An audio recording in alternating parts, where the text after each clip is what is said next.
ಉದ್ಯೋಗಕ್ಕಾಗಿ ಕಾಯ್ತಿದ್ದವರಿಗೆ ಒಂದೊಳ್ಳೆ ಚಾನ್ಸ್ ಸಿಕ್ಕಿದೆ. ಕೇವಲ ಒಂದು ಉದ್ಯೋಗ ಅಲ್ಲ, ಬರೋಬ್ಬರಿ 389 ಹುದ್ದೆಗಳ ನೇಮಕಾತಿ ಪ್ರಕಟ ಆಗಿದೆ. ಅಷ್ಟೇ ಅಲ್ಲ, ವಾರ್ಷಿಕ 21 ಲಕ್ಷದವರೆಗೆ ಸಂಬಳ ಸಿಗುವಂತ ಚಾನ್ಸ್ ಇದೆ. ಅಷ್ಟೇ ಯಾಕೆ, ಫ್ರೆಶರ್ಸ್ಗೂ ಅವಕಾಶ ಇದೆ. ಹಾಗಾದ್ರೆ ಯಾವೆಲ್ಲ ಹುದ್ದೆಗಳಿದೆ, ಯಾರೆಲ್ಲ ಅರ್ಜಿಯನ್ನ ಸಲ್ಲಿಸಬಹುದು, ಯಾವ ಪದವಿ ಓದಿದವರು ಇದಕ್ಕೆ ಅರ್ಹರಾಗಿರ್ತಾರೆ, ವಯೋಮಿತಿ ಎಷ್ಟು, ಅರ್ಜಿ ಯಾವಾಗ ಸ್ಟಾರ್ಟ್ ಆಗುತ್ತೆ, ಕೊನೆ ದಿನಾಂಕ ಯಾವಾಗ, ಇದನ್ನಂತೂ ನೀವು ನೋಡ್ಲೇಬೇಕು. ಆಯ್ಕೆ ಪ್ರಕ್ರಿಯೆ ಹೇಗಿರುತ್ತೆ, ಸಂಬಳ ಎಷ್ಟು ಸಿಗುತ್ತೆ, ಜೊತೆಗೆ ಅರ್ಜಿಯನ್ನ ಯಾವ ರೀತಿ ಸಲ್ಲಿಸಬೇಕು, ಇವೆಲ್ಲದರ ಬಗ್ಗೆ A to Z ಮಾಹಿತಿಯನ್ನ ಯಾವುದೇ ಕನ್ಫ್ಯೂಷನ್ ಇಲ್ಲದೆ ಈ ವಿಡಿಯೋದಲ್ಲಿ ನಿಮಗೆ ಡಿಟೇಲ್ ಆಗಿ ಸರಳವಾಗಿ ತಿಳಿಸ್ಕೊಡ್ತಾ ಹೋಗ್ತೀನಿ. ಹಾಯ್ ಹೆಲೋ ನಮಸ್ಕಾರ, welcome to Boss Wala YouTube channel. ನಾನು ಚೈತ್ರ. ನೀವಿನ್ನು ನಮ್ಮ ಚಾನೆಲ್ನ ಸಬ್ಸ್ಕ್ರೈಬ್ ಮಾಡಿಲ್ಲ ಅಂತಂದ್ರೆ ಈ ಕೂಡಲೇ ಸಬ್ಸ್ಕ್ರೈಬ್ ಮಾಡಿ. ಎಸ್, ಭಾರತೀಯ ವಿಮಾನ ನಿಲ್ದಾಣಗಳ ಪ್ರಾಧಿಕಾರ ಅಂದ್ರೆ airports authority of India, AAI ಅಂತ ಹೇಳ್ತೀವಿ, 2026ನೇ ಸಾಲಿನ ನೇಮಕಾತಿಯ ಅಧಿಕೃತ ಅಧಿಸೂಚನೆಯನ್ನ ಬಿಡುಗಡೆ ಮಾಡಿದೆ. ಸೊ ಬೇಗ ವಿಡಿಯೋ ಮಾಡ್ತಾ ಇದ್ದೀನಿ, ಇದರಿಂದ ನಿಮ್ಗೆ ಬೆನಿಫಿಟ್ ಆಗ್ಲಿ ಅಂತ ಹೇಳ್ಕೊಂಡು ಲಾಸ್ಟ್ ಡೇಟ್ ತನಕ ವೇಟ್ ಮಾಡಬೇಡಿ. ಇದು ಕೇಂದ್ರ ಸರ್ಕಾರದ ಸ್ವಾಮ್ಯದ ಮಿನಿ ರತ್ನ ಪಬ್ಲಿಕ್ ಸೆಕ್ಟರ್ ಅಂಡರ್ಟೇಕಿಂಗ್ ಅಂದ್ರೆ PSU ಸಂಸ್ಥೆಯಾಗಿದ್ದು, ದೇಶದ ಪ್ರಮುಖ ವಿಮಾನ ನಿಲ್ದಾಣಗಳ ಅಭಿವೃದ್ಧಿ ಹಾಗೆ ನಿರ್ವಹಣೆ ಆಗಿರ್ಬೋದು, ಕಾರ್ಯಾಚರಣೆಯ ಜವಾಬ್ದಾರಿಯನ್ನ ತಗೊಂಡಿರುವಂತದ್ದು. ಸ್ನೇಹಿತರೆ, ಇಂತಹ ಪ್ರತಿಷ್ಠಿತ ಸಂಸ್ಥೆಯಲ್ಲಿ ಕೆಲಸ ಮಾಡಬೇಕು ಅಂತ ಸಾಕಷ್ಟು ಜನರಿಗೆ ಆಸೆ ಇರುತ್ತೆ. ಸೊ ಈ ನೇಮಕಾತಿ ಮೂಲಕ ಮ್ಯಾನೇಜರ್ ಹಾಗೆ ಜೂನಿಯರ್ ಎಕ್ಸಿಕ್ಯೂಟಿವ್ ಸೇರಿ ಒಟ್ಟು 389 ಹುದ್ದೆಗಳನ್ನ ಭರ್ತಿ ಮಾಡಲಾಗತ್ತೆ. ಸೊ ಆಸಕ್ತ ಆಗಿರ್ಬೋದು ಅರ್ಹ ಅಭ್ಯರ್ಥಿಗಳು ಕೂಡಲೇ ಆನ್ಲೈನ್ ಮೂಲಕ ಅರ್ಜಿಯನ್ನ ಸಲ್ಲಿಸಬಹುದು. ಸೊ ಈ ವಿಡಿಯೋದಲ್ಲಿ ನಿಮಗೆ ನೋಟಿಫಿಕೇಶನ್ ಪ್ರತಿಯೊಂದು ಮಾಹಿತಿಯನ್ನ ಹೇಳ್ತಾ ಹೋಗ್ತೀನಿ. ಕಂಪ್ಲೀಟ್ ಎಲಿಜಿಬಿಲಿಟಿ ಕ್ರೈಟೀರಿಯಾ ಆಗಿರ್ಬೋದು, ಸ್ಯಾಲರಿ ಆಗಿರ್ಬೋದು, ಎಲ್ಲ ಹೇಳ್ತಾ ಹೋಗ್ತೀನಿ. ಸೊ ಮೊದಲು ಒಂದಷ್ಟು ಹೈಲೈಟ್ಸ್ ಗಳನ್ನ ನಾನು ಈ ವಿಡಿಯೋದಲ್ಲಿ ನಿಮಗೆ ತಿಳಿಸ್ಕೊಟ್ಟು ಬಿಡ್ತೀನಿ. ಸೊ ಈ ನೇಮಕಾತಿಯ ಪ್ರಮುಖ ಅಂಶ ಅಂತಂದ್ರೆ ಒಟ್ಟು 389 ಹುದ್ದೆಗಳು ಇದೆ ಸ್ನೇಹಿತರೆ. ಹುದ್ದೆ ನಿಮಗೆ ಮ್ಯಾನೇಜರ್ ಹಾಗೆ ಜೂನಿಯರ್ ಎಕ್ಸಿಕ್ಯೂಟಿವ್ ಎರಡೂ ವಿಭಾಗದಲ್ಲಿರುತ್ತೆ. ಸೊ ಅರ್ಜಿ ಸಲ್ಲಿಸೋದಕ್ಕೆ ನಿಮಗೆ ಸಂಪೂರ್ಣವಾಗಿ ಆನ್ಲೈನ್ ಮೋಡ್ ಮೂಲಕ ಮಾತ್ರ ಅರ್ಜಿಯನ್ನು ಸಲ್ಲಿಸೋದಕ್ಕಾಗುತ್ತೆ. ಸೊ 2026 ಆಗಸ್ಟ್ 8ರಿಂದ ನಿಮಗೆ ಸ್ಟಾರ್ಟ್ ಆಗುತ್ತೆ. ಕೊನೆಯ ದಿನಾಂಕ ಯಾವಾಗ ಅಂತ ಕೂಡ ಹೇಳ್ತೀನಿ. ಸೊ ಮ್ಯಾನೇಜರ್ ಹುದ್ದೆಗೆ ಸುಮಾರು 21 ಲಕ್ಷ ವಾರ್ಷಿಕ CTC ಸಿಗುತ್ತೆ ಸ್ನೇಹಿತರೆ. ಜೂನಿಯರ್ ಎಕ್ಸಿಕ್ಯೂಟಿವ್ ಅಂತ ಬಂದಾಗ ಫ್ರೆಶರ್ಸ್ಗೂ ಅವಕಾಶ ಇದೆ. 14 ಲಕ್ಷದವರೆಗೆ ನಿಮಗೆ ಸಿಗುವಂತ ಚಾನ್ಸಸ್ ಇದೆ ವರ್ಷಕ್ಕೆ. ಸೊ ಅತ್ಯಂತ ಮುಖ್ಯವಾಗಿ ಮ್ಯಾನೇಜರ್ ಹುದ್ದೆಗೆ ಅನುಭವ ಅಂತೂ ಬೇಕೇ ಬೇಕು. ಆದ್ರೆ ಜೂನಿಯರ್ ಎಕ್ಸಿಕ್ಯೂಟಿವ್ ಹುದ್ದೆಗೆ ಅನುಭವ ಅಗತ್ಯ ಇಲ್ಲ ಸ್ನೇಹಿತರೆ. ಅಂದ್ರೆ ಫ್ರೆಶರ್ಸ್ಗೂ ಕೂಡ ಅವಕಾಶ ಇದೆ, ಅರ್ಜಿಯನ್ನ ಸಲ್ಲಿಸಬಹುದು. ಸೊ ಇದು ಹೊಸದಾಗಿ ಪದವಿಯನ್ನ ಮುಗಿಸಿದವರಿಗೆ, ಅಭ್ಯರ್ಥಿಗಳಿಗೆ ಒಂದೊಳ್ಳೆ ಅವಕಾಶ ಆಗಿರುತ್ತೆ, ಒಂದೊಳ್ಳೆ ಚಾನ್ಸ್ ಇರುತ್ತೆ. ಸೊ ಮಿಸ್ ಮಾಡೋದಕ್ಕೆ ಹೋಗಬೇಡಿ. ಸೊ ಇಲ್ಲಿ ಒಂದಷ್ಟು ಡೇಟ್ಸ್ ಗಳ ಬಗ್ಗೆ ನಾನು ಹೇಳ್ಬಿಡ್ತೀನಿ. ಸೊ ಅರ್ಜಿ ಸಲ್ಲಿಸೋದಕ್ಕೆ ಇಷ್ಟಪಡೋರು ಅಭ್ಯರ್ಥಿಗಳು ಈ ದಿನಾಂಕಗಳನ್ನ ನೆನಪಲ್ಲಿಟ್ಕೊಳ್ಳಿ. AAI ಅಧಿಕೃತ ಅಧಿಸೂಚನೆ ಬಿಡುಗಡೆಯಾದ ದಿನಾಂಕ 22 ಜುಲೈ 2026. ಆನ್ಲೈನ್ ಅರ್ಜಿ ಸ್ಟಾರ್ಟ್ ಆಗುವಂಥದ್ದು 8 ಆಗಸ್ಟ್ 2026. ಅರ್ಜಿ ಸಲ್ಲಿಸೋದಕ್ಕೆ ಕೊನೆಯ ದಿನಾಂಕ ಹೇಳ್ಬಿಡ್ತೀನಿ, 7 ಸೆಪ್ಟೆಂಬರ್ 2026. ಬಿಡು ಸೆಪ್ಟೆಂಬರ್ ತನಕ ಅಂತ ಟೈಮ್ ಅಲ್ಲಿ ಕಾಯ್ಕೊಂಡ್ ಕೂತ್ರೆ ನಿಮ್ಗೆ ಕೆಲಸ ಸಿಗಲ್ಲ. ಸೊ ಬೇಗ ಅರ್ಜಿಯನ್ನ ಸಲ್ಲಿಸಿ. ಇನ್ನು CBT ಪರೀಕ್ಷೆಯ ದಿನಾಂಕವನ್ನ ಈಗ ಪ್ರಕಟಿಸಿಲ್ಲ ಸ್ನೇಹಿತರೆ, ಇದನ್ನ ನಂತರ AAI ಅಧಿಕೃತ ವೆಬ್ಸೈಟ್ ಅಲ್ಲಿ ನಿಮಗೆ ಪ್ರಕಟಿಸುತ್ತೆ. ಬಟ್ ಲಾಸ್ಟ್ ಡೇಟ್ ತುಂಬಾ ಲೇಟ್ ಇದೆ ಅಂತ ಹೇಳ್ಕೊಂಡು ವೇಟ್ ಮಾಡೋದಕ್ಕೆ ಹೋಗ್ಬೇಡಿ, ಬೇಗ ಅರ್ಜಿಯನ್ನ ಸಲ್ಲಿಸಿ. ಸೊ ಸ್ನೇಹಿತರೆ, ಈಗ ಒಟ್ಟು ಎಷ್ಟು ಹುದ್ದೆ ಇದೆ ಅನ್ನೋದನ್ನ ನಿಮಗೆ ಟೇಬಲ್ ಥ್ರೂ ನಾನು ಡಿಸ್ಪ್ಲೇ ಮಾಡ್ತೀನಿ ನೋಡಿ. ಸೊ ಒಟ್ಟು ಬಂದು ನಿಮಗೆ 389 ಹುದ್ದೆಗಳಿದೆ. ಸೊ ಇದರಲ್ಲಿ ನಿಮಗೆ ಮ್ಯಾನೇಜರ್ ಹಾಗೆ ಜೂನಿಯರ್ ಎಕ್ಸಿಕ್ಯೂಟಿವ್ ಕ್ಯಾಟಗರಿಯಲ್ಲಿ ಬರುತ್ತೆ. ಸೊ ಹುದ್ದೆಯ ಒಂದು ಹೆಸರಾಗಿರ್ಬೋದು, ಒಟ್ಟು ಖಾಲಿ ಹುದ್ದೆಗಳ ಬಗ್ಗೆ ನಾವು ನೋಡ್ತಾ ಹೋಗೋಣ. ಸೊ ಮೇನ್ ಬಂದು ನಿಮಗೆ ಮ್ಯಾನೇಜರ್ ಹುದ್ದೆ ಗ್ರೂಪ್ A ಅಂತ ಬಂದಾಗ 260 ಹುದ್ದೆಗಳಿದೆ. ಇನ್ನು ಮ್ಯಾನೇಜರ್ ಇಂಜಿನಿಯರಿಂಗ್ ಸಿವಿಲ್ ವಿಭಾಗಕ್ಕೆ ಬಂದ್ರೆ 145 ಹುದ್ದೆ ಇದೆ. ಇನ್ನು ಮ್ಯಾನೇಜರ್ ಇಂಜಿನಿಯರಿಂಗ್ ಎಲೆಕ್ಟ್ರಿಕಲ್ ಹುದ್ದೆ ಅಂತ ಬಂದಾಗ 16 ಹುದ್ದೆಗಳಿದೆ. ಸೊ ಮ್ಯಾನೇಜರ್ ಫೈನಾನ್ಸ್ ಅಂತ ಬಂದಾಗ 34 ಹುದ್ದೆಗಳಿದೆ ಸ್ನೇಹಿತರೆ. ಜೊತೆಗೆ ಮ್ಯಾನೇಜರ್ ಆಪರೇಷನ್ಸ್ ಅಂತ ಬಂದಾಗ 28 ಹುದ್ದೆಗಳಿದೆ. ಸೊ ಮ್ಯಾನೇಜರ್ ಫೈರ್ ಸರ್ವಿಸಸ್ ಅಂತ ಬಂದಾಗ 14 ಹುದ್ದೆಗಳಿದೆ. ನಾನು ಎಲ್ಲ ಡೀಟೇಲ್ ಆಗಿ ಹೇಳ್ತಾ ಹೋಗ್ತಾ ಇದ್ದೀನಿ. ಇನ್ನು ಇತರೆ IT ಆಗಿರ್ಬೋದು, ಲಾ ಆಗಿರ್ಬೋದು, ಆರ್ಕಿಟೆಕ್ಚರ್ ಆಗಿರ್ಬೋದು, ಹೀಗೆ ಎಕ್ಸೆಟ್ರಾ ಅಂತ ಬಂದಾಗ ಇಲ್ಲಿ ನಿಮಗೆ 23 ಹುದ್ದೆಗಳಿದೆ. ಇದು ಮ್ಯಾನೇಜರ್ ಲೆವೆಲ್ ಆಯ್ತು. ಇನ್ನು ಫ್ರೆಶರ್ಸ್ ನಾನು ಅರ್ಜಿ ಸಲ್ಲಿಸಬಹುದು ಅಂತ ಹೇಳಿದೆ ಅಲ್ವಾ. ಸೊ ಇಲ್ಲಿ ನೋಡಿ, ಜೂನಿಯರ್ ಎಕ್ಸಿಕ್ಯೂಟಿವ್ ಹುದ್ದೆ ಗ್ರೂಪ್ B ಅಂತ ಬಂದಾಗ 129 ಹುದ್ದೆಗಳಿದೆ. ಅಂದ್ರೆ ಅದರಲ್ಲಿ ನಿಮಗೆ ಜೂನಿಯರ್ ಎಕ್ಸಿಕ್ಯೂಟಿವ್ ಆಪರೇಷನ್ಸ್ ಅಂತ ಬಂದಾಗ 79 ಹುದ್ದೆ, ಜೂನಿಯರ್ ಎಕ್ಸಿಕ್ಯೂಟಿವ್ ಫೈನಾನ್ಸ್ ಅಂತ ಬಂದಾಗ 36 ಹುದ್ದೆಗಳಿದೆ, ಜೂನಿಯರ್ ಎಕ್ಸಿಕ್ಯೂಟಿವ್ ಲಾ ಲೆವೆಲ್ ಬಂದಾಗ ನಿಮಗೆ 6 ಹುದ್ದೆಗಳಿದೆ, ಜೂನಿಯರ್ ಎಕ್ಸಿಕ್ಯೂಟಿವ್ ಸರ್ವೆ ಆಗಿರ್ಬೋದು, ಕಾರ್ಟೋಗ್ರಫಿ ಅಂತ ಬಂದಾಗ 8 ಹುದ್ದೆಗಳು. ಸೊ ಇಲ್ಲಿ ನಿಮ್ಗೆ ಗೊತ್ತಾಗುತ್ತೆ ಒಟ್ಟು ನೇಮಕಾತಿಯ ಹುದ್ದೆಗಳು ಬಂದು 389 ಹುದ್ದೆಗಳಿದೆ. ಸೊ ಸ್ನೇಹಿತರೆ, ಈಗ ನಾವು ಇಲ್ಲಿವರೆಗೆ ಒಂದಷ್ಟು ನೇಮಕಾತಿಯ ಮಾಹಿತಿಗಳನ್ನ ನೋಡಿದ್ವಿ. ಹುದ್ದೆ ಸಂಖ್ಯೆ ಆಗಿರ್ಬೋದು, ಪ್ರಮುಖ ಡೇಟ್ಸ್ ಬಗ್ಗೆ ಆಗಿರ್ಬೋದು, ಲಾಸ್ಟ್ ಡೇಟ್ ಬಗ್ಗೆ ಆಗಿರ್ಬೋದು, ಇದೆಲ್ಲವನ್ನ ನೋಡ್ತಾ ಹೋದೆ.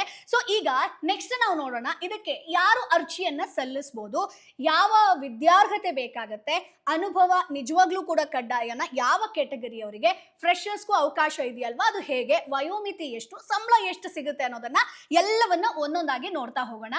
ಸೊ ಫಸ್ಟ್ ಇಲ್ಲಿ ನಿಮ್ಗೆ ಅರ್ಹತಾ ಮಾನದಂಡ, ಎಲಿಜಿಬಿಲಿಟಿ ಕ್ರೈಟೀರಿಯಾ ಬಗ್ಗೆ ಹೇಳ್ತೀನಿ. ಯಾವುದೇ ಸರ್ಕಾರಿ ಉದ್ಯೋಗಕ್ಕೆ ಅರ್ಜಿ ಸಲ್ಲಿಸೋ ಮೊದಲು ಅಭ್ಯರ್ಥಿಗಳು 2 ವಿಚಾರಗಳನ್ನ ಚೆಕ್ ಮಾಡ್ಕೊಳ್ಬೇಕಾಗತ್ತೆ ಸ್ನೇಹಿತರೆ. ಇಲ್ಲಿ ಮೊದಲನೇದಾಗಿ ಶೈಕ್ಷಣಿಕ ಅರ್ಹತೆ ಅನ್ನುವಂಥದ್ದು ಮೇಜರ್ ಆಗಿ ಬರುತ್ತೆ. ಎರಡನೇದಾಗಿ ವಯೋಮಿತಿ. ಈ ಎರಡೂ ಸರಿಯಾಗಿದ್ರೆ ಮಾತ್ರ ನೀವು ಅರ್ಜಿಯನ್ನ ಸಲ್ಲಿಸಬಹುದು, ಅದು ಅಪ್ರೂವಲ್ ಆಗುತ್ತೆ. ಸೊ ಎಎಐ ಈ ಒಂದು ನೇಮಕಾತಿಯಲ್ಲೂ ಕೂಡ ಹುದ್ದೆಗೆ ಅನುಗುಣವಾಗಿ ಬೇರೆ ಬೇರೆ ವಿದ್ಯಾರ್ಹತೆಯನ್ನ ನಿಗದಿಪಡಿಸಿದೆ ಸ್ನೇಹಿತರೆ. ಸೊ ಈಗ ನೀವು ಟೇಬಲ್ ಅಲ್ಲಿ ನೋಡ್ತಾ ಇರಬಹುದು, ಮ್ಯಾನೇಜರ್ ಹುದ್ದೆಗೆ ಬೇಕಾದಂತಹ ವಿದ್ಯಾರ್ಹತೆ ಬಗ್ಗೆ ಹೇಳ್ತೀನಿ ನೋಡಿ. ಈ ಹುದ್ದೆಗೆ ಸಂಬಂಧಿತ ವಿಭಾಗದಲ್ಲಿ ಪದವಿ ಅಥವಾ ವೃತ್ತಿಪರ ಅರ್ಹತೆ ಕಡ್ಡಾಯ ಆಗಿರುತ್ತೆ ಸ್ನೇಹಿತರೆ. ಫಾರ್ ಎಕ್ಸಾಂಪಲ್, ಸಿವಿಲ್ ಇಂಜಿನಿಯರಿಂಗ್ ಹುದ್ದೆಗೆ ಸಿವಿಲ್ ಇಂಜಿನಿಯರಿಂಗ್ ನಲ್ಲಿ ಬಿಇ ಅಥವಾ ಬಿಟೆಕ್ ಆಗಿರಬೇಕು. ಎಲೆಕ್ಟ್ರಿಕಲ್ ಹುದ್ದೆಗೆ ನೀವು ಅರ್ಜಿಯನ್ನ ಸಲ್ಲಿಸ್ತೀರಾ ಅಂತಂದ್ರೆ ಎಲೆಕ್ಟ್ರಿಕಲ್ ಇಂಜಿನಿಯರಿಂಗ್ ಅಥವಾ ಎಲೆಕ್ಟ್ರಿಕಲ್ ಇಂಜಿನಿಯರಿಂಗ್ ಅಲ್ಲಿ ಬಿಇ ಅಥವಾ ಬಿಟೆಕ್ ಆಗಿರಬೇಕು. ಇನ್ನು ಐಟಿ ವಿಭಾಗಕ್ಕೆ ಇನ್ಫಾರ್ಮೇಶನ್ ಟೆಕ್ನಾಲಜಿ ಅಥವಾ ಸಂಬಂಧಿತ ಪದವಿಯನ್ನ ನೀವು ಮುಗಿಸಿರ್ಬೇಕಾಗತ್ತೆ. ಇನ್ನು ಫೈರ್ ಸರ್ವಿಸಸ್ ವಿಭಾಗ ಅಂತ ಬಂದಾಗ ಫೈರ್ ಅಥವಾ ಮೆಕ್ಯಾನಿಕಲ್ ಅಥವಾ ಆಟೋಮೊಬೈಲ್ ಇಂಜಿನಿಯರಿಂಗ್ ಹಿನ್ನೆಲೆ ಇರಬೇಕಾಗತ್ತೆ. ಇನ್ನು ಫಿನಾನ್ಸ್ ವಿಭಾಗಕ್ಕೆ ಸಿಎ ಅಥವಾ ಐಸಿಡಬ್ಲ್ಯೂ ಅಥವಾ ಎಂಬಿಎ ಫಿನಾನ್ಸ್ ವಿಭಾಗದಲ್ಲಿ ಆಗಿರಬೇಕು. ಲಾ ವಿಭಾಗಕ್ಕೆ ಲಾ ಡಿಗ್ರಿ ಆಗಿರಬೇಕು. ಇನ್ನು ಆರ್ಕಿಟೆಕ್ಚರ್ ವಿಭಾಗಕ್ಕೆ ಸಂಬಂಧಿಸಿದಂತೆ ಆರ್ಕಿಟೆಕ್ಚರ್ ಡಿಗ್ರಿ ಆಗಿರಬೇಕು. ಸೊ ಕೆಲವು ಹುದ್ದೆಗಳಿಗೆ ಸಂಬಂಧಿತ ಸ್ನಾತಕೋತ್ತರ ಪದವಿ ಅದು ಮಾನ್ಯ ಆಗಿರುತ್ತೆ ಸ್ನೇಹಿತರೆ. ಅಂದ್ರೆ ಯಾವ ಹುದ್ದೆಗೆ ನೀವು ಅರ್ಜಿಯನ್ನ ಹಾಕ್ತಿರೋ ಆ ವಿಭಾಗಕ್ಕೆ ಸಂಬಂಧಿಸಿದಂತ ವಿದ್ಯಾರ್ಹತೆ ಇರಬೇಕಾಗತ್ತೆ. ಸೊ ಇದು ಅರ್ಥ ಆಯ್ತಾ? ಇನ್ನು ನೆಕ್ಸ್ಟ್ ನೋಡೋಣ, ಅನುಭವ ಕಡ್ಡಾಯನ. ಇಲ್ಲಿ ಗಮನಿಸಬೇಕಾದಂತ ಅತ್ಯ ಮುಖ್ಯ ವಿಚಾರ ಏನಪ್ಪಾ ಅಂತಂದ್ರೆ ಮ್ಯಾನೇಜರ್ ಹುದ್ದೆಗಳಿಗೆ ಅನುಭವ ಕಡ್ಡಾಯ ಆಗಿರುತ್ತೆ. ಸೊ ಎಎಐ ಅಧಿಸೂಚನೆ ಪ್ರಕಾರ 7th ಸೆಪ್ಟೆಂಬರ್ 2026 ಒಳಗೆ ಸಂಬಂಧಿತ ಕ್ಷೇತ್ರದಲ್ಲಿ ಪದವಿ ಪಡೆದ ನಂತರ ಕನಿಷ್ಠ 3 ವರ್ಷಗಳ ಕಾರ್ಯಾನುಭವ ಇರಬೇಕಾಗತ್ತೆ. ಅಂದ್ರೆ ನಿಮ್ಗೆ ಎಕ್ಸ್ಪೀರಿಯನ್ಸ್ ಇರಬೇಕು. ಪದವಿ ಮುಗಿಸಿದ ಕೆಲಸದ ಅನುಭವ ಹೊಂದಿರುವಂತ ಅಭ್ಯರ್ಥಿಗಳು ಮಾತ್ರ ಮ್ಯಾನೇಜರ್ ಹುದ್ದೆಗೆ ಅರ್ಜಿಯನ್ನ ಸಲ್ಲಿಸಬಹುದು. ಸೊ ಹಾಗಾದ್ರೆ ನಾನು ಇನ್ನೊಂದು ಹೇಳಿದೆ, ಜೂನಿಯರ್ ಎಕ್ಸಿಕ್ಯೂಟಿವ್ ಹುದ್ದೆ ಕೂಡ ಇದೆ ಅಂತ ಹೇಳ್ಕೊಂಡು. ಸೊ ಈಗ ಜೂನಿಯರ್ ಎಕ್ಸಿಕ್ಯೂಟಿವ್ ಹುದ್ದೆಗಳ ಬಗ್ಗೆ ನೋಡೋದಾದ್ರೆ ಈ ಹುದ್ದೆಗಳಿಗೂ ಕೂಡ ಸಂಬಂಧಿತ ವಿಭಾಗದಲ್ಲಿ ವಿದ್ಯಾರ್ಹತೆ ಕಡ್ಡಾಯ ಆಗಿರುತ್ತೆ ಸ್ನೇಹಿತರೆ. ಅಂದ್ರೆ ಬಿಇ ಅಥವಾ ಬಿಟೆಕ್, ಕೆಲವು ವಿಭಾಗಗಳಿಗೆ ಸೈನ್ಸ್ ಡಿಗ್ರಿ ಜೊತೆಗೆ ಎಂಬಿಎ, ಲಾ ವಿಭಾಗಕ್ಕೆ ಲಾ ಡಿಗ್ರಿ ಆಗಿರಬೇಕು ಅಥವಾ ಸಂಬಂಧಿಸಿದಂತ ಸ್ನಾತಕೋತ್ತರ ಪದವಿಯನ್ನ ನೀವು ಹೊಂದಿರಬೇಕಾಗತ್ತೆ. ಇದು ಯಾವ ವಿಭಾಗದ ಹುದ್ದೆಯೋ ಅದ್ರ ಮೇಲೆ ಡಿಪೆಂಡ್ ಆಗಿರುತ್ತೆ. ಸೊ ನೀವು ಲಾ ಅಂತಂದ್ರೆ ಲಾ ಡಿಗ್ರಿ ಆಗಿರಬೇಕು. ಈ ತರ ನಿಮ್ಗೆ ಯಾವುದಕ್ಕೆ ನೀವು ಅರ್ಜಿ ಸಲ್ಲಿಸ್ತಿರೋ ಅದರ ಒಂದು ಪದವಿಯನ್ನ ನೀವು ಪಡೆದಿರ್ಬೇಕಾಗತ್ತೆ. ಸೊ ಫ್ರೆಶರ್ಸ್ಗೆ ದೊಡ್ಡ ಅವಕಾಶ. ಯಾಕೆ ಹೇಳ್ತೀನಿ ನೋಡಿ, ಈ ನೇಮಕಾತಿಯಲ್ಲಿ ಒಂದೊಳ್ಳೆ ವಿಚಾರ ಅಂತಂದ್ರೆ ಜೂನಿಯರ್ ಎಕ್ಸಿಕ್ಯೂಟಿವ್ ಹುದ್ದೆಗೆ ಯಾವುದೇ ಎಕ್ಸ್ಪೀರಿಯನ್ಸ್ ಕಡ್ಡಾಯ ಇಲ್ಲ. ಎಸ್, ಎಎಐ ಸ್ಪಷ್ಟವಾಗಿ ತಿಳಿಸಿದೆ, ಫ್ರೆಶರ್ಸ್ಗೂ ಕೂಡ ಜೂನಿಯರ್ ಎಕ್ಸಿಕ್ಯೂಟಿವ್ ಹುದ್ದೆಗೆ ಅರ್ಜಿಯನ್ನ ಸಲ್ಲಿಸಬಹುದು. ಸೊ ಇತ್ತೀಚೆಗೆ ಪದವಿ ಮುಗಿಸಿರುವಂತ ಅಭ್ಯರ್ಥಿಗಳಿಗೆ ಇದೊಂದೊಳ್ಳೆ ಅವಕಾಶ ಆಗಿರುತ್ತೆ. ಆದ್ರಿಂದ ನಿಮ್ಮ ವಿದ್ಯಾರ್ಹತೆ ಸರಿ ಹೊಂದಿದ್ರೆ ಸೊ ಈ ಅವಕಾಶವನ್ನ ಮಿಸ್ ಮಾಡ್ಕೊಳ್ಳೋದಕ್ಕೆ ಹೋಗ್ಬೇಡಿ, ತುಂಬಾ ಒಳ್ಳೆ ಚಾನ್ಸ್ ಆಗಿರುತ್ತೆ. ಸೊ ಈಗ ವಯೋಮಿತಿ ಬಗ್ಗೆ ಡಿಟೇಲ್ ಆಗಿ ನೋಡ್ತಾ ಹೋಗೋಣ. ಇಲ್ಲಿ ಲೆಕ್ಕ ಹಾಕುವಂತ ದಿನಾಂಕ 7 ಸೆಪ್ಟೆಂಬರ್ 2026. ಅಂದ್ರೆ ಆ ದಿನಾಂಕಕ್ಕೆ ನಿಮ್ಮ ವಯಸ್ಸು ಎಷ್ಟಿದೆಯೋ ಅದನ್ನ ಪರಿಗಣಿಸಲಾಗುತ್ತೆ, ಅದನ್ನ ಕನ್ಸಿಡರ್ ಮಾಡ್ತಾರೆ. ಸೊ ಮ್ಯಾನೇಜರ್ ಹುದ್ದೆ ಗರಿಷ್ಠ ವಯಸ್ಸು ಬಂದು 32 ವರ್ಷ, ಜೂನಿಯರ್ ಎಕ್ಸಿಕ್ಯೂಟಿವ್ ಹುದ್ದೆ ಗರಿಷ್ಠ ವಯಸ್ಸು ಬಂದು 27 ವರ್ಷ ಆಗಿರುತ್ತೆ. ಸೊ ವಯೋಮಿತಿ ಸಡಿಲಿಕೆ ವಿಚಾರಕ್ಕೆ ಬರೋದಾದ್ರೆ ಸರ್ಕಾರದ ನಿಯಮಗಳ ಪ್ರಕಾರ ಮೀಸಲಾತಿ ವರ್ಗದ ಅಭ್ಯರ್ಥಿಗಳಿಗೆ ವಯೋಮಿತಿಯಲ್ಲಿ ನಿಮ್ಗೆ ಕನ್ಸೆಷನ್ ಇದೆ. ಸೊ ನೋಡಿ ಅದನ್ನ ಕೂಡ ಹೇಳ್ತೀನಿ. ಸೊ ಎಸ್ಸಿ ಎಸ್ಟಿ ಅಭ್ಯರ್ಥಿಗಳಿಗೆ 5 ವರ್ಷಗಳ ಸಡಿಲಿಕೆ ಇದೆ ಸ್ನೇಹಿತರೆ. ಇನ್ನು ಒಬಿಸಿ ನಾನ್ ಕ್ರೀಮಿ ಲೇಯರ್ ಅಂತ ಅಭ್ಯರ್ಥಿಗಳಿಗೆ 3 ವರ್ಷಗಳ ಸಡಿಲಿಕೆ ಕೊಟ್ಟಿದ್ದಾರೆ. PWBD ಅಭ್ಯರ್ಥಿಗಳಿಗೆ 10 ವರ್ಷಗಳ ಸಡಿಲಿಕೆ ಕೊಟ್ಟಿದ್ದಾರೆ. ಇನ್ನು ಮಾಜಿ ಸೈನಿಕರಿಗೆ 5 ವರ್ಷಗಳ ಸಡಿಲಿಕೆ ಇದೆ. ಸೊ ನೀವು ಈ ವರ್ಗಗಳಲ್ಲಿ ಬರ್ತಾ ಇದ್ರೆ ನಿಯಮದ ಪ್ರಕಾರ ವಯೋಮಿತಿ ಸಡಿಲಿಕೆ ಪ್ರಯೋಜನವನ್ನ, ಆ ಬೆನಿಫಿಟ್ ಅನ್ನ ಪಡ್ಕೋಬಹುದು. ಸೊ ಈಗ ಎಲ್ಲರೂ ಕೂಡ ವೇಟ್ ಮಾಡ್ತಿರುವಂತದ್ದು ಸಂಬಳ ಎಷ್ಟು ಸಿಗುತ್ತೆ, ಇದಕ್ಕೋಸ್ಕರ ಎಲ್ಲರೂ ವೇಟ್ ಮಾಡ್ತಾ ಇದ್ರು. ನನಗೆ ಗೊತ್ತು. ಸ್ಯಾಲರಿ ವಿಚಾರಕ್ಕೆ ಬರೋದಾದ್ರೆ AAI ನಲ್ಲಿ ಸಂಬಳ ಮಾತ್ರ ಅಲ್ಲ, ಕೇಂದ್ರ ಸರ್ಕಾರದ ಸಾಕಷ್ಟು ಬೆನಿಫಿಟ್ಗಳು ಸಿಗುತ್ತೆ. ಸೊ ಮ್ಯಾನೇಜರ್ ಅಂತ ಬಂದಾಗ, ಗ್ರೂಪ್ A ಅಂತ ಬಂದಾಗ ಮೂಲ ವೇತನ 60,000ದಿಂದ 1,80,000 ತನಕ ಸಿಗುತ್ತೆ. ಅಷ್ಟೇ ಅಲ್ಲ, ಪ್ರತಿ ವರ್ಷ 3% ಇನ್ಕ್ರಿಮೆಂಟ್ ವ್ಯವಸ್ಥೆ ಕೂಡ ಇರುತ್ತೆ. ಸೊ ಒಟ್ಟು ವಾರ್ಷಿಕ CTC ಒಂದು ನಿಮಗೆ 21 ಲಕ್ಷದವರೆಗೆ ಸಿಗುವಂತ ಅವಕಾಶ ಇದೆ. ಇದು ನಿಮ್ಮ ಅರ್ಹತೆಗೆ ಅನುಗುಣವಾಗಿ ಸಿಗುವಂತದ್ದು. ಇನ್ನು ಜೂನಿಯರ್ ಎಕ್ಸಿಕ್ಯೂಟಿವ್ ಗ್ರೂಪ್ B ಅಂತ ಬಂದಾಗ ಮೂಲ ವೇತನ 40,000ದಿಂದ 1,40,000 ತನಕ ಸಿಗುತ್ತೆ. ಪ್ರತಿ ವರ್ಷ 3% ಇನ್ಕ್ರಿಮೆಂಟ್ ಕೂಡ ಸಿಗುತ್ತೆ. ಸೊ ಒಟ್ಟು ವಾರ್ಷಿಕ CTC ಸುಮಾರು ನಿಮಗೆ 14 ಲಕ್ಷದವರೆಗೆ ಸಿಗುವಂತ ಅವಕಾಶ ಇದೆ. ಇದು ನಿಮ್ಮ ಒಂದು ಅರ್ಹತೆಗೆ ಅನುಗುಣವಾಗಿ ಸಿಗುವಂತದ್ದು. ಒಟ್ಟು 40,000ದಿಂದ ಎಷ್ಟು ತನಕ ಕೂಡ ಸಿಗಬಹುದು. ಸಂಬಳದ ಜೊತೆಗೆ ಸಿಗುವಂತ ಬೆನಿಫಿಟ್ ಬಗ್ಗೆ ಹೇಳ್ತೀನಿ. ಸಂಬಳ ಮಾತ್ರ ಅಲ್ಲ, ಈ ಒಂದು ಉದ್ಯೋಗಿಗಳಿಗೆ ಹಲವಾರು ಹೆಚ್ಚುವರಿ ಸೌಲಭ್ಯಗಳು ಸಿಗುತ್ತೆ. ಸೊ ಮೂಲ ವೇತನದ ಸುಮಾರು 35% ಅಷ್ಟು ನಿಮಗೆ ಪರ್ಕ್ಸ್ ಆಗಿರ್ಬೋದು, DA ಸಿಗುತ್ತೆ, ಮನೆ ಬಾಡಿಗೆ ಭತ್ಯೆ ಅಂದ್ರೆ HRA ಸಿಗುತ್ತೆ, CPF ಸೌಲಭ್ಯ ಕೂಡ ಇರುತ್ತೆ, ಗ್ರಾಚ್ಯುಟಿ ಇರುತ್ತೆ, ವೈದ್ಯಕೀಯ ಬೆನಿಫಿಟ್ಗಳು ಸಿಗುತ್ತೆ, ಸಾಮಾಜಿಕ ಭದ್ರತಾ ಯೋಜನೆಗಳ ಪ್ರಯೋಜನವನ್ನ ಕೂಡ ಪಡಿಬಹುದು. ಸಾಕಷ್ಟು ಬೆನಿಫಿಟ್ಸ್ ಇದೆ. ಸೊ ಹೀಗಾಗಿ AAI ಉದ್ಯೋಗ ಅತ್ಯುತ್ತಮ ವೇತನದ ಜೊತೆಗೆ ಉತ್ತಮ ಭವಿಷ್ಯವನ್ನ ನೀಡುವಂತ ಉದ್ಯೋಗ ಕೂಡ ಆಗಿದೆ. ನಿಮಗೆ ಒಂದು ಸೆಕ್ಯೂರಿಟಿ ಪರ್ಪಸ್ಗೆ ಸಾಕಷ್ಟು ಬೆನಿಫಿಟ್ಸ್ ಕೂಡ ಇದೆ. ಸೊ ಇಲ್ಲಿವರೆಗೆ ನಾವು ಹುದ್ದೆಗಳ ವಿವರ ಆಗಿರ್ಬೋದು, ವಿದ್ಯಾರ್ಹತೆ ಆಗಿರ್ಬೋದು, ವಯೋಮಿತಿ, ಸಂಬಳದ ಬಗ್ಗೆ ನಾವು ತಿಳ್ಕೊಂಡ್ವಿ. ಡಿಟೇಲ್ ಆಗಿ ನಿಮ್ಗೆ ಅರ್ಥ ಆಯ್ತು. ಈಗ ಅಭ್ಯರ್ಥಿಗಳಿಗೆ ಅತ್ಯಂತ ಮುಖ್ಯವಾಗಿರುವಂತಹ ವಿಚಾರ ಏನ್ ಹೇಳಿ? ಆಯ್ಕೆ ಹೇಗೆ ನಡೆಯುತ್ತೆ, ಪರೀಕ್ಷೆ ಹೇಗಿರುತ್ತೆ, ಜೊತೆಗೆ ಸೆಲೆಕ್ಷನ್ ಪ್ರೊಸೆಸ್ ಆಗಿರ್ಬೋದು, ಎಲ್ಲಿ ನಾವು ಅಪ್ಲೈ ಮಾಡಬೇಕು, ಇವೆಲ್ಲವನ್ನ ಡಿಟೇಲ್ ಆಗಿ ನೋಡ್ತಾ ಹೋಗೋಣ. ಸೊ AAI ಈ ನೇಮಕಾತಿ ಹುದ್ದೆಯ ಸ್ವರೂಪಕ್ಕೆ ಅನುಗುಣವಾಗಿ ಬೇರೆ ಬೇರೆ ಹಂತಗಳಲ್ಲಿ ಅಭ್ಯರ್ಥಿಗಳನ್ನ ಆಯ್ಕೆ ಮಾಡಲಾಗುತ್ತೆ. ಸೊ ಇಲ್ಲಿ ಗಮನದಲ್ಲಿ ಇಟ್ಕೊಂಡು ಕೇಳಿ. ಮೊದಲ ಹಂತ ಬಂದು ಕಂಪ್ಯೂಟರ್ ಬೇಸ್ಡ್ ಟೆಸ್ಟ್ ಇರುತ್ತೆ. ಸೊ ಬಹುತೇಕ ಎಲ್ಲ ಅಭ್ಯರ್ಥಿಗಳು ಮೊದಲು ಆನ್ಲೈನ್ CBT ಪರೀಕ್ಷೆಗೆ ಹಾಜರಾಗಬೇಕು. ಈ ಪರೀಕ್ಷೆಯಲ್ಲಿ ಆಬ್ಜೆಕ್ಟಿವ್ ಟೈಪ್ ಪ್ರಶ್ನೆಗಳಿರುತ್ತೆ. ಅಂದ್ರೆ ಪ್ರಶ್ನೆಗೆ 4 ಆಯ್ಕೆಗಳಿರುತ್ತೆ, ಜೊತೆಗೆ ಸರಿಯಾದ ಉತ್ತರವನ್ನ ಇಲ್ಲಿ ಆಯ್ಕೆ ಮಾಡ್ಕೊಳ್ಬೇಕಾಗುತ್ತೆ. ಸೊ ಮ್ಯಾನೇಜರ್ ಹುದ್ದೆಗೆ ಅರ್ಜಿ ಸಲ್ಲಿಸಿರುವಂತ ಅಭ್ಯರ್ಥಿಗಳಿಗೆ CBT ನಂತರ ಇಂಟರ್ವ್ಯೂ ನಡೆಯುತ್ತೆ ಸ್ನೇಹಿತರೆ. ಅಂದ್ರೆ ಮ್ಯಾನೇಜರ್ ಫೈರ್ ಸರ್ವಿಸ್ ಹುದ್ದೆಗೆ ಇಂಟರ್ವ್ಯೂ ಅನ್ನ ಅನ್ವಯಿಸೋದಿಲ್ಲ ಸ್ನೇಹಿತರೆ. ಅವರಿಗೆ ಪ್ರತ್ಯೇಕ ಆಯ್ಕೆ ಪ್ರಕ್ರಿಯೆ ಇರುತ್ತೆ. ಸೊ ಅವರ ಒಂದು ಜಾಬ್ ಡಿಸ್ಕ್ರಿಪ್ಷನ್ ತಕ್ಕಂಗೆ ಇಲ್ಲಿ ಪರೀಕ್ಷೆಗಳು, ಸೆಲೆಕ್ಷನ್ ಪ್ರೋಸೆಸ್ಗಳು ನಡೀತಾ ಹೋಗುತ್ತೆ. ಸೊ ಮ್ಯಾನೇಜರ್ ಫೈರ್ ಸರ್ವಿಸಸ್ ಅಭ್ಯರ್ಥಿಗಳಿಗೆ ವಿಶೇಷ ಪರೀಕ್ಷೆ ಆಗಿರ್ಬೋದು. ಈ ಹುದ್ದೆಗೆ ಅರ್ಜಿ ಸಲ್ಲಿಸುವಂತ ಅಭ್ಯರ್ಥಿಗಳು ಕೇವಲ CBT ಪಾಸ್ ಆದ್ರೆ ಸಾಕೋಗೋದಿಲ್ಲ. ಇದರ ಜೊತೆಗೆ ಫಿಸಿಕಲ್ ಮೆಜರ್ಮೆಂಟ್ ಟೆಸ್ಟ್ ಅಂದ್ರೆ PMT ಆಗಿರ್ಬೋದು, ಡ್ರೈವಿಂಗ್ ಟೆಸ್ಟ್ ಆಗಿರ್ಬೋದು, ಫಿಸಿಕಲ್ ಎಂಡೋರೆನ್ಸ್ ಟೆಸ್ಟ್ ಅಂದ್ರೆ ನಿಮಗೆ PET ಅಂತ ಕರಿತೀವಿ, ಅದು ಕೂಡ ಇರುತ್ತೆ. PET ನಲ್ಲಿ ಅಭ್ಯರ್ಥಿಗಳ ದೈಹಿಕ ಸಾಮರ್ಥ್ಯವನ್ನ ಚೆಕ್ ಮಾಡ್ತಾರೆ, ಅದು ಕೂಡ ನಡೆಯುತ್ತೆ. ಅದರಲ್ಲೂ ಕೂಡ ಓಡೋದಾಗಿರ್ಬೋದು, ಮರಳಿನ ಚೀಲ ಹೊರೋದಾಗಿರ್ಬೋದು, ಪೋಲ್ ಹತ್ತೋದಾಗಿರ್ಬೋದು, ಹಗ್ಗ ಹತ್ತೋದಾಗಿರ್ಬೋದು, ಏಣಿ ಹತ್ತೋದಾಗಿರ್ಬೋದು, ಈ ರೀತಿ ದೈಹಿಕ ಪರೀಕ್ಷೆ ಇರುತ್ತಲ್ವಾ, ಅದರಲ್ಲಿ ನೀವು ಪಾಸ್ ಆದ್ರೆ ಮಾತ್ರ ನೆಕ್ಸ್ಟ್ ಪ್ರೊಸೆಸ್ ಇರುತ್ತೆ. ಸೊ ಡಾಕ್ಯುಮೆಂಟ್ ವೆರಿಫಿಕೇಶನ್, CBT ಹಾಗೆ ಇತರ ಹಂತಗಳಲ್ಲಿ ಆಯ್ಕೆಯಾದಂತ ಅಭ್ಯರ್ಥಿಗಳ ದಾಖಲಾತಿ, ಡಾಕ್ಯುಮೆಂಟ್ಸ್ ಗಳನ್ನ ಪರಿಶೀಲನೆ ಮಾಡ್ತಾರೆ. ಅಂದ್ರೆ ಶೈಕ್ಷಣಿಕ ಪ್ರಮಾಣ ಪತ್ರ, ನೀವು ನಿಜವಾಗ್ಲೂ ಕೂಡ ಪದವಿ ಮುಗಿಸಿದ್ರಾ, ಸ್ನಾತಕೋತ್ತರ ಮುಗಿಸಿದಿರಾ, ಜಾತಿ ಪ್ರಮಾಣ ಪತ್ರ ಆಗಿರ್ಬೋದು, ಅನುಭವ ಪ್ರಮಾಣ ಪತ್ರ, ಎಕ್ಸ್ಪೀರಿಯನ್ಸ್ ಸರ್ಟಿಫಿಕೇಟ್ ಆಗಿರ್ಬೋದು, ಗುರುತಿನ ಚೀಟಿ ಆಗಿರ್ಬೋದು, ಸಾಕಷ್ಟು ಡಾಕ್ಯುಮೆಂಟ್ಸ್ ಗಳ ಪರಿಶೀಲನೆ ನಡೆಯುತ್ತೆ. ಅದಾದ ಮೇಲೆ ಮೆಡಿಕಲ್ ಎಕ್ಸಾಮಿನೇಷನ್ ಇರುವಂತದ್ದು. ಸೊ ಕೊನೆ ಹಂತದಲ್ಲಿ ವೈದ್ಯಕೀಯ ಪರೀಕ್ಷೆಯನ್ನ ನಡೆಸ್ತಾರೆ. ಸೊ ಅಭ್ಯರ್ಥಿಗಳು ವೈದ್ಯಕೀಯವಾಗಿ ಅರ್ಹರಾಗಿದ್ರೆ ಮಾತ್ರ ಅಂತಿಮ ನೇಮಕಾತಿಯನ್ನ ನೀಡಲಾಗುತ್ತೆ. ಸೊ ಸಾಕಷ್ಟು ಅಡೆತಡೆಗಳನ್ನ ನೀವು ಪಾಸ್ ಮಾಡಬೇಕು. ಅತ್ಯಂತ ಪ್ರಮುಖ ಸೂಚನೆ, ಆಪರೇಷನ್ಸ್ ವಿಭಾಗಕ್ಕೆ ಅರ್ಜಿ ಸಲ್ಲಿಸುವಂತ ಅಭ್ಯರ್ಥಿಗಳು ಈ ವಿಷಯವನ್ನ ತಪ್ಪದೇ ಗಮನಿಸಿ. ಸೊ ಮ್ಯಾನೇಜರ್ ಆಪರೇಷನ್ಸ್ ಆಗಿರ್ಬೋದು, ಜೂನಿಯರ್ ಎಕ್ಸಿಕ್ಯೂಟಿವ್ ಆಪರೇಷನ್ಸ್, ಈ ಹುದ್ದೆಗಳಿಗೆ ಪರ್ಟಿಕ್ಯುಲರ್ಲಿ ಅರ್ಜಿ ಸಲ್ಲಿಸ್ತೀರಾ ಅಂತಂದ್ರೆ light motor vehicle licence, so LMV licence ಅಂತ ಹೇಳ್ತೀವಿ, ಅದು ಕಡ್ಡಾಯ ಆಗಿರುತ್ತೆ. ಸೊ ಇಲ್ಲಿ ಟೆಂಪರರಿ ಲೈಸೆನ್ಸ್ ಅನ್ನ ಕನ್ಸಿಡರ್ ಮಾಡಲ್ಲ, ಪರ್ಮನೆಂಟ್ ಲೈಸೆನ್ಸ್ ಇದ್ರೆ ಮಾತ್ರ ನೀವು ಅರ್ಜಿಯನ್ನ ಸಲ್ಲಿಸಬಹುದು. ಸೊ ಈಗ ಜೂನಿಯರ್ ಎಕ್ಸಿಕ್ಯೂಟಿವ್ ಹುದ್ದೆಗೆ CBT ಪರೀಕ್ಷೆ ಹೇಗಿರುತ್ತೆ ಅನ್ನೋದನ್ನ ನೋಡ್ತಾ ಹೋಗೋಣ. ಸೊ ಪರೀಕ್ಷೆಯ ಒಟ್ಟು ಟೈಮಿಂಗ್ಸ್ ಬಂದು 2 ಗಂಟೆ ಇರುತ್ತೆ, 2 ಅವರ್ಸ್ ಇರುತ್ತೆ.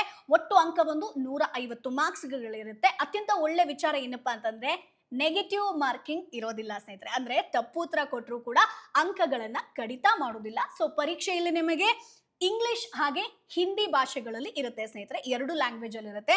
ಸೊ ನಾನು ನಿಮ್ಗೆ ಒಂದು ಟೇಬಲ್ ಅಲ್ಲಿ ಎಕ್ಸ್ಪ್ಲೈನ್ ಮಾಡ್ತಿದ್ದೀನಿ ನೋಡಿ. ಸೊ ಟೇಬಲ್ ಚೆಕ್ ಮಾಡಿ. ಸೊ ಇಲ್ಲಿ ಜನರಲ್ ಇಂಟೆಲಿಜೆನ್ಸ್ ಆಗಿರ್ಬೋದು, ರೀಸನಿಂಗ್ ಅಂತ ಬಂದಾಗ ಪ್ರಶ್ನೆಗಳು ನಿಮಗೆ 40 ಇರುತ್ತೆ. ಸೊ ಒಟ್ಟು ಟೈಮ್ ಬಂದು 150 ನಿಮಿಷ ಇರುತ್ತೆ. ಸೊ 40ಕ್ಕೆ 40 ಅಂತ ಇರುತ್ತೆ. ಸಾಮಾನ್ಯ ಜ್ಞಾನ ಅಂದ್ರೆ ಜನರಲ್ ಅವೇರ್ನೆಸ್ ಅಂತ ಬಂದಾಗ 35 ಅಂಕಗಳಿರುತ್ತೆ. ಸೊ ಇಂಗ್ಲಿಷ್ ಕಾಂಪ್ರಹೆನ್ಸಿವ್ ಅಂತ ಬಂದಾಗ 35 ಪ್ರಶ್ನೆಗಳಿರುತ್ತೆ, 35 ಅಂಕಗಳಿರುತ್ತೆ. ನೆಕ್ಸ್ಟ್ ಕ್ವಾಂಟಿಟೇಟಿವ್ ಆಪ್ಟಿಟ್ಯೂಡ್ ಟೆಸ್ಟ್ ಅಂತ ಬಂದಾಗ 40 ಪ್ರಶ್ನೆಗಳಿರುತ್ತೆ, 40 ಅಂಕ. ಸೊ ಟೋಟಲ್ ನಿಮಗೆ 150 ಪ್ರಶ್ನೆ, 150 ಅಂಕ, ಟೈಮ್ ಬಂದು 120 ನಿಮಿಷ. ಸೊ ಯಾವುದೇ ನೆಗೆಟಿವ್ ಮಾರ್ಕೆಟಿಂಗ್ ಇರಲ್ಲ ಸ್ನೇಹಿತರೆ. ಇದು ನಿಮ್ಗೆ ಅರ್ಥ ಆಯ್ತಾ? ನೆಕ್ಸ್ಟ್ ನಾವು ನೋಡೋಣ ಅರ್ಜಿ ಶುಲ್ಕದ ಬಗ್ಗೆ ಮಾತಾಡೋಣ. ಸೊ ಈಗ ಅಪ್ಲಿಕೇಶನ್ ಫೀಸ್ ಬಗ್ಗೆ ನಾನು ಡೀಟೇಲ್ ಆಗಿ ಹೇಳ್ತಾ ಹೋಗ್ತೀನಿ. ಸೊ ಜನರಲ್ಲು, OBC, EWS ಅಭ್ಯರ್ಥಿಗಳಿಗೆ 1000 ರೂಪಾಯಿ ಅರ್ಜಿ ಶುಲ್ಕ ಇರುತ್ತೆ ಸ್ನೇಹಿತರೆ. ಈ ಮೊತ್ತದಲ್ಲಿ GST ಕೂಡ ಒಟ್ಟು ಕನ್ಸಿಡರ್ ಆಗಿರುತ್ತೆ. ಸೊ ಒಂದಷ್ಟು ಅಭ್ಯರ್ಥಿಗಳಿಗೆ ಯಾವುದೇ ಅರ್ಜಿ ಶುಲ್ಕ ಇರೋದಿಲ್ಲ, ಅದನ್ನ ಗಮನದಲ್ಲಿ ಇಟ್ಕೊಳ್ಳಿ. SC ಅಭ್ಯರ್ಥಿಗಳು, ST ಅಭ್ಯರ್ಥಿಗಳು, PWD ಅಭ್ಯರ್ಥಿಗಳು, ಎಲ್ಲಾ ಮಹಿಳಾ ಅಭ್ಯರ್ಥಿಗಳು, ಜೊತೆಗೆ AAI ಅಪ್ರೆಂಟಿಸ್ ಇವರಿಗೆ ಅರ್ಜಿ ಸಲ್ಲಿಸೋದು ಕಂಪ್ಲೀಟ್ ಫ್ರೀ ಆಗಿರುತ್ತೆ. ಸೊ ಹಾಗಾದ್ರೆ ನೆಕ್ಸ್ಟ್ ನೋಡೋಣ ಹೇಗೆ ಅಪ್ಲೈ ಮಾಡಬೇಕು. ಸೊ ಇದು ನಿಮಗೆ ಕೊನೆಯ ಕಂಪ್ಲೀಟ್ ಇನ್ಫಾರ್ಮೇಶನ್ ಆಗಿರುತ್ತೆ. ಸೊ ಸ್ಟೆಪ್ 1 ಬಂದು AAI ನ ಅಧಿಕೃತ ವೆಬ್ಸೈಟ್ ನಾನು ಸ್ಕ್ರೀನ್ ಮೇಲೆ ಡಿಸ್ಪ್ಲೇ ಮಾಡ್ತಾ ಇದ್ದೀನಿ. ಈ ಒಂದು ವೆಬ್ಸೈಟ್ಗೆ ಹೋಗಿ ಅಲ್ಲಿ ಹೋಮ್ ಪೇಜ್ ನಲ್ಲಿ ಕೆರಿಯರ್ಸ್ ಅನ್ನುವಂತ ಒಂದು ಆಯ್ಕೆ ಇರುತ್ತೆ, ಅದನ್ನ ಕ್ಲಿಕ್ ಮಾಡಿ ನಂತರ ನೇಮಕಾತಿ ಜಾಹೀರಾತು, so direct recruitment of managers and juniors executive under, ನಾನು ನಿಮ್ಗೊಂದು ID ಡಿಸ್ಪ್ಲೇ ಮಾಡ್ತಾ ಇದ್ದೀನಿ, ಅದು ಅಡ್ವರ್ಟೈಸ್ಮೆಂಟ್ ನಂಬರ್ ಆಗಿರುತ್ತೆ. ಇದನ್ನ ಸರ್ಚ್ ಮಾಡಿ ಅದರ ಪಕ್ಕದಲ್ಲಿರುವಂತ ರಿಜಿಸ್ಟ್ರೇಷನ್ ಲಿಂಕ್ ಅನ್ನ ಕ್ಲಿಕ್ ಮಾಡಿ ಸ್ನೇಹಿತರೆ. ಸೊ ಆ ಒಂದು ನಂಬರ್ನ ಕೂಡ ನಾನು ಡಿಸ್ಪ್ಲೇ ಮಾಡಿದ್ದೀನಿ. ಸೊ ಇಲ್ಲಿ ನಿಮಗೆ click here to apply now ಅನ್ನುವಂಥದ್ದು ಇರುತ್ತೆ. ಸೊ ಅದನ್ನ ಕ್ಲಿಕ್ ಮಾಡಿ ನಿಮ್ಮ ಹೆಸರಾಗಿರ್ಬೋದು, ಮೊಬೈಲ್ ಸಂಖ್ಯೆ, ಇಮೇಲ್ ID, ಏನೇನು ಇನ್ಫಾರ್ಮೇಶನ್ ಕೇಳಿದಿರೋ ಅದನ್ನ ಕರೆಕ್ಟ್ ಆಗಿ ನೋಂದಣಿ ಮಾಡಿ, ಫಾರಂ ಅನ್ನ ಕರೆಕ್ಟ್ ಆಗಿ ಭರ್ತಿ ಮಾಡಿ, ಮಿಸ್ ಮಾಡೋದಕ್ಕೆ ಹೋಗಬೇಡಿ. ನೋಂದಣಿ ಸಂಖ್ಯೆ ಆಗಿರ್ಬೋದು, ಪಾಸ್ವರ್ಡ್ ಅನ್ನ ಯೂಸ್ ಮಾಡ್ಕೊಂಡು ನೀವು ಲಾಗಿನ್ ಆಗಬೇಕಾಗತ್ತೆ. ಶೈಕ್ಷಣಿಕ ಆಗಿರ್ಬೋದು, ಅನುಭವದ ವಿವರಗಳನ್ನ ನೀವಿಲ್ಲಿ ನಿಖರವಾಗಿ ಭರ್ತಿ ಮಾಡಬೇಕು, ಪರ್ಟಿಕ್ಯುಲರ್ ಆಗಿರ್ಬೇಕು. ರಾಂಗ್ ಇನ್ಫಾರ್ಮೇಶನ್ ಅನ್ನ ಅಪ್ಲೈ ಮಾಡೋದಕ್ಕೆ ಹೋಗಬೇಡಿ. ನಿಗದಿತ ಗಾತ್ರದಲ್ಲಿ ಪಾಸ್ಪೋರ್ಟ್ ಗಾತ್ರದ ಭಾವಚಿತ್ರ, ನಿಮ್ಮ ಸಹಿ, ಜೊತೆಗೆ ಎಡ ಹೆಬ್ಬೆರಳಿನ ಗುರುತಾಗಿರ್ಬೋದು, ಸ್ವಯಂ ಘೋಷಣಾ ಪತ್ರ, ಹ್ಯಾಂಡ್ ರಿಟರ್ನ್ ಡಿಕ್ಲರೇಷನ್ ಅಂತ ಬರುತ್ತೆ, ಅದನ್ನ ಸ್ಕ್ಯಾನ್ ಮಾಡಿ ನೀವು ಅಪ್ಲೋಡ್ ಮಾಡಬೇಕಾಗತ್ತೆ. ಸೊ ಅರ್ಜಿ ಶುಲ್ಕವನ್ನ ನೀವು ಆನ್ಲೈನ್ ಮೂಲಕ ಪಾವತಿಸಬೇಕಾಗತ್ತೆ. ಸೊ ಅಲ್ಲೇ ನಿಮಗೆ ತೋರಿಸುತ್ತೆ 1000 ರೂಪೀಸ್ ಅಥವಾ ಫ್ರೀನೋ ಅಲ್ಲೇ ನಿಮಗೆ ಡಿಸ್ಪ್ಲೇ ಆಗುತ್ತೆ. ಸೊ ಅರ್ಜಿಯನ್ನ ಅಂತಿಮವಾಗಿ ಸಲ್ಲಿಸೋ ಮುನ್ನ ಎಲ್ಲಾ ವಿವರಗಳನ್ನ ಮತ್ತೊಮ್ಮೆ ಚೆಕ್ ಮಾಡ್ಕೊಳ್ಳಿ. ಡೈರೆಕ್ಟ್ ಸಬ್ಮಿಟ್ ಕೊಡೋದಕ್ಕೆ ಹೋಗಬೇಡಿ. ಭವಿಷ್ಯದ ಉಲ್ಲೇಖಕ್ಕಾಗಿ ಭರ್ತಿ ಮಾಡಿದಂತ ಅರ್ಜಿ ಫಾರಂ ಇದೆಯಲ್ವಾ, ಆ ಶುಲ್ಕ ಪಾವತಿಯ ರಶೀದ್ ಇರುತ್ತಲ್ವಾ, ಅದನ್ನ ಡೌನ್ಲೋಡ್ ಮಾಡಿ ಸ್ಕ್ರೀನ್ ಶಾಟ್ ತೆಗೆದು ಪ್ರಿಂಟ್ ಮಾಡಿ ಇಟ್ಕೊಳ್ಳಿ ಸ್ನೇಹಿತರೆ. ಇದು ನಿಮ್ಗೆ ನೆಕ್ಸ್ಟ್ಗೆ ಬೇಕಾಗತ್ತೆ. ಸೊ ಕೊನೆಯದಾಗಿ ಪ್ರಮುಖ ವಿಚಾರಗಳನ್ನ ನಾನು ಮತ್ತೊಮ್ಮೆ ಹೇಳ್ತಾ ಹೋಗ್ತೀನಿ. ಈ ನೇಮಕಾತಿಯಲ್ಲಿ ಒಟ್ಟು 389 ಹುದ್ದೆಗಳಿದೆ. ಮ್ಯಾನೇಜರ್ ಆಗಿರ್ಬೋದು, ಜೂನಿಯರ್ ಎಕ್ಸಿಕ್ಯೂಟಿವ್ 2 ಹುದ್ದೆಗಳಿಗೆ ನೇಮಕಾತಿ ನಡೆಯುತ್ತೆ ಸ್ನೇಹಿತರೆ. ಎರಡಕ್ಕೂ ಕೂಡ ನೀವು ಅರ್ಜಿಯನ್ನ ಸಲ್ಲಿಸಬಹುದು. ಆನ್ಲೈನ್ ಅರ್ಜಿ ಆರಂಭ ಬಂದು 8 ಆಗಸ್ಟ್ 2026 ಆಗಿರುತ್ತೆ. ಕೊನೆಯ ದಿನಾಂಕ ಬಂದು 7 ಸೆಪ್ಟೆಂಬರ್ 2026 ಆಗಿರುತ್ತೆ. ಮ್ಯಾನೇಜರ್ ಹುದ್ದೆಗೆ ಸುಮಾರು 21 ಲಕ್ಷ ವಾರ್ಷಿಕ CTC ಇರುತ್ತೆ. ಜೂನಿಯರ್ ಎಕ್ಸಿಕ್ಯೂಟಿವ್ ಹುದ್ದೆಗೆ ಸುಮಾರು 14 ಲಕ್ಷ ವಾರ್ಷಿಕ CTC ಇರುತ್ತೆ. ಸೊ ಮ್ಯಾನೇಜರ್ ಹುದ್ದೆಗೆ ಅನುಭವ ಕಡ್ಡಾಯ. ಸೊ ಮ್ಯಾನೇಜರ್ ಹುದ್ದೆಗೆ ಒಳ್ಳೆ ಸಂಬಳ ಸಿಗುತ್ತೆ. ಸೊ ಜೂನಿಯರ್ ಎಕ್ಸಿಕ್ಯೂಟಿವ್ ಹುದ್ದೆಗೆ ಫ್ರೆಶರ್ಸ್ಗೂ ಕೂಡ ಅವಕಾಶ ಇದೆ ಅರ್ಜಿ ಸಲ್ಲಿಸೋದಕ್ಕೆ. ಸೊ ಆಪರೇಷನ್ಸ್ ಹುದ್ದೆಗಳಿಗೆ ಪರ್ಮನೆಂಟ್ LMV ಲೈಸೆನ್ಸ್ ಕಡ್ಡಾಯ. ಜನರಲ್ಲು, OBC, EWS ಅಭ್ಯರ್ಥಿಗಳಿಗೆ 1000 ರೂಪಾಯಿ ಅರ್ಜಿ ಶುಲ್ಕ ಇರುತ್ತೆ ಸ್ನೇಹಿತರೆ. ಅದೇ SC, ST, PWD ಮಹಿಳಾ ಅಭ್ಯರ್ಥಿಗಳಿಗೆ ಯಾವುದೇ ಅರ್ಜಿ ಶುಲ್ಕ ಇರೋದಿಲ್ಲ. ಕಂಪ್ಲೀಟ್ ಆಗಿ ಫ್ರೀ ಆಗಿ ನೀವು ಅರ್ಜಿಯನ್ನ ಸಲ್ಲಿಸುವಂತ ಅವಕಾಶ ಈಗ ಸರ್ಕಾರ ಕೊಟ್ಟಿದೆ. ಸೊ ಹೀಗಾಗಿ ಸ್ನೇಹಿತರೆ, AAI ರಿಕ್ರೂಟ್ಮೆಂಟ್ 2026 ಕುರಿತು ಕಂಪ್ಲೀಟ್ ಡೀಟೇಲ್ಸ್ ಅನ್ನ ಕೊಟ್ಟಿದ್ದೀನಿ. ಯಾವುದು ಮಿಸ್ ಮಾಡಿಲ್ಲ ಅಂತ ಅನ್ಕೊಳ್ತೀನಿ. ಸೊ ಈ ಮಾಹಿತಿ ನಿಮಗೆ ಉಪಯುಕ್ತ ಅಂತ ಅನ್ಸಿದ್ರೆ ಕಮೆಂಟ್ ಬಾಕ್ಸ್ ಅಲ್ಲಿ ಯೂಸ್ಫುಲ್ ಅಂತ ಮೆನ್ಷನ್ ಮಾಡಿ. ಏನೇ ಡೌಟ್ ಇದ್ರೂ ಕೂಡ ಕಮೆಂಟ್ ಬಾಕ್ಸ್ ಅಲ್ಲಿ ನೇರವಾಗಿ ಕೇಳಬಹುದು. ನಿಮ್ಮ ಫ್ರೆಂಡ್ಸ್ ಫ್ಯಾಮಿಲಿಗೆ ಈ ವಿಡಿಯೋನ ಶೇರ್ ಮಾಡೋದನ್ನ ಮರಿಬೇಡಿ. ಈ ರೀತಿಯಾದಂತಹ ಸರ್ಕಾರಿ ಉದ್ಯೋಗಗಳ ಮಾಹಿತಿ ಆಗಿರ್ಬೋದು, ಪರೀಕ್ಷಾ ಮಾಹಿತಿ ಆಗಿರ್ಬೋದು, ಸರ್ಕಾರಿ ಅಪ್ಡೇಟ್ಸ್ ಆಗಿರ್ಬೋದು, ಟೆಕ್ನಾಲಜಿ ರಿಲೇಟೆಡ್ ಇನ್ಫಾರ್ಮೇಶನ್ ಆಗಿರ್ಬೋದು, ಇವೆಲ್ಲವೂ ಕೂಡ ನಿಮಗೆ ಸಿಗಬೇಕು ಅಂತಂದ್ರೆ ನಮ್ಮ ಚಾನೆಲ್ನ ಈ ಕೂಡಲೇ ಸಬ್ಸ್ಕ್ರೈಬ್ ಮಾಡಿ. ಮುಂದಿನ ವಿಡಿಯೋದಲ್ಲಿ ಮತ್ತಷ್ಟು ಮಾಹಿತಿ ಜೊತೆ ನಾನು ಮುಂದೆ ಹಾಜರಿರ್ತೀನಿ. ಅಲ್ಲಿವರೆಗೂ bye bye. Boss Wala, be the boss.